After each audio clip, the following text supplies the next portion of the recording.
Hello guys, my name is Glurmit, and in today's video we're going to be covering 5 characters that every roster should have, or at least attempt to have. And these 5 characters are the ultimate plug and play characters, which will help you win grand arenas, win territory battles, win territory wars. They can help in raids. They're just plug and play for every game mode in the game. Now the first character we're going to be talking about today is one that you guys probably expected to see, and that is Moff Gideon.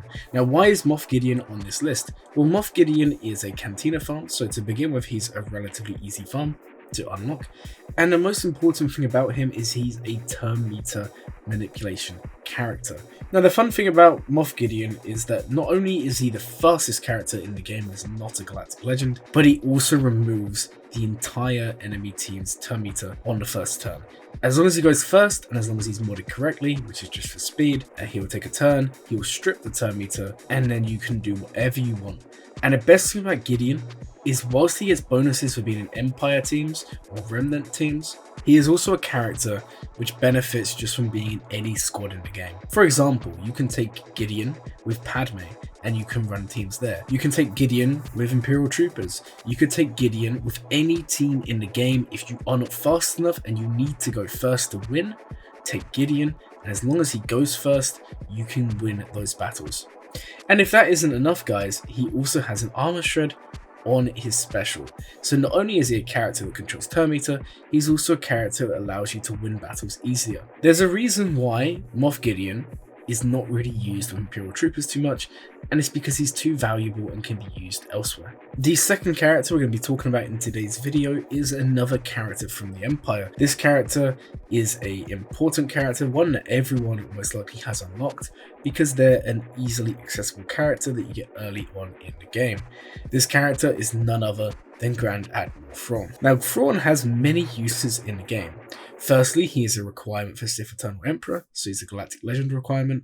Secondly, he's actually a character which has multiple uses. Not only is he good as a character, he also currently has one of the best fleets in the game under his control, and that is the Chimera fleet. If this isn't enough of a reason to farm Thrawn, then maybe his kit is.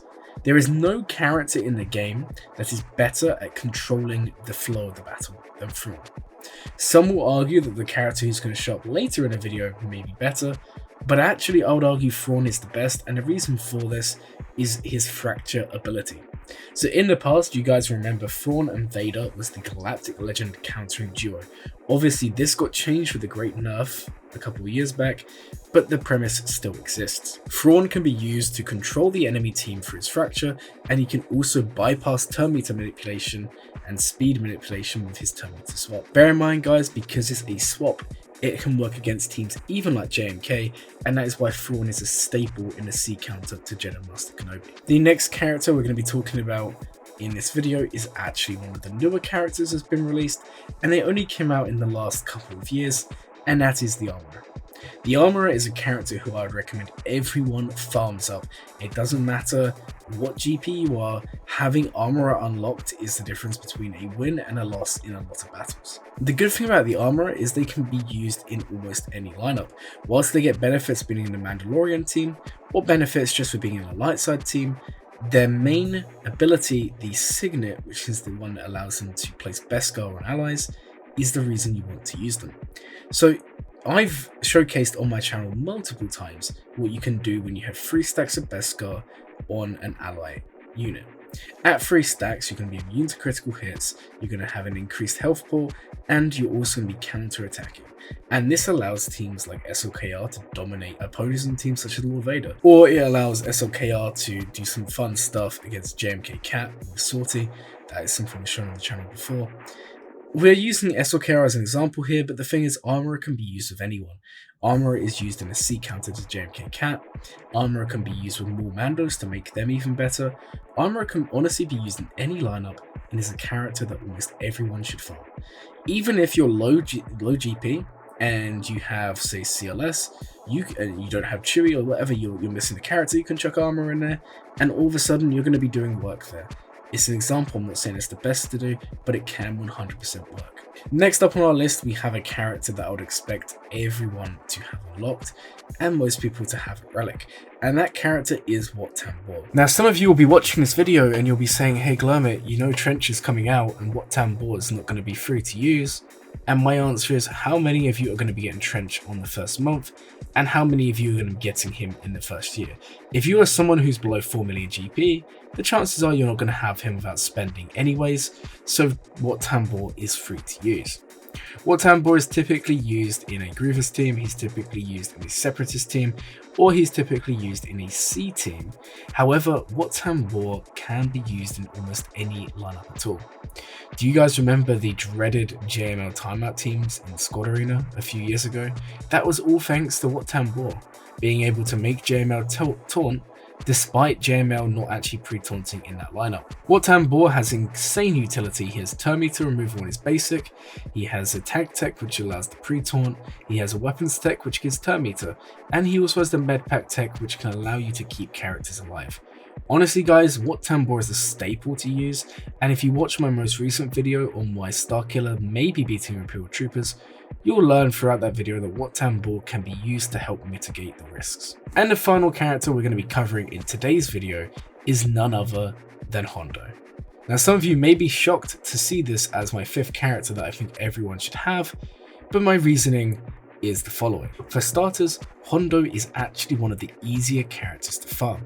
In a recent stream, I calculated the chances of the shard drops, and on average, from one full refresh of energy, so 120 energy, you're going to be getting on average 4.75 shards. So on average, it will take just over 2 months with no refreshes to unlock Hondo.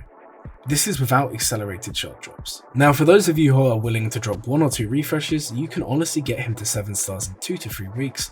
His gear is a little bit steep with cryotex, but it's worth it guys. He can beat Galactic Legends, he can be used to control the team, much like Thrawn. Now, some of you may be thinking that Hondo's actually got the better ability here because it's completely reducing the speed to 0, so there's 0 chance that they take a turn.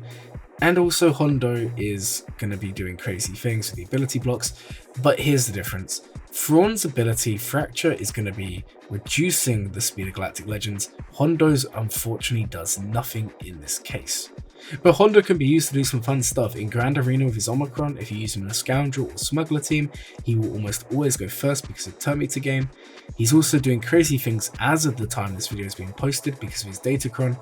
And he's just overall a very good plug and play character. Now, normally when a character doesn't have a guaranteed home, like with Gideon earlier, that's seen as a negative thing.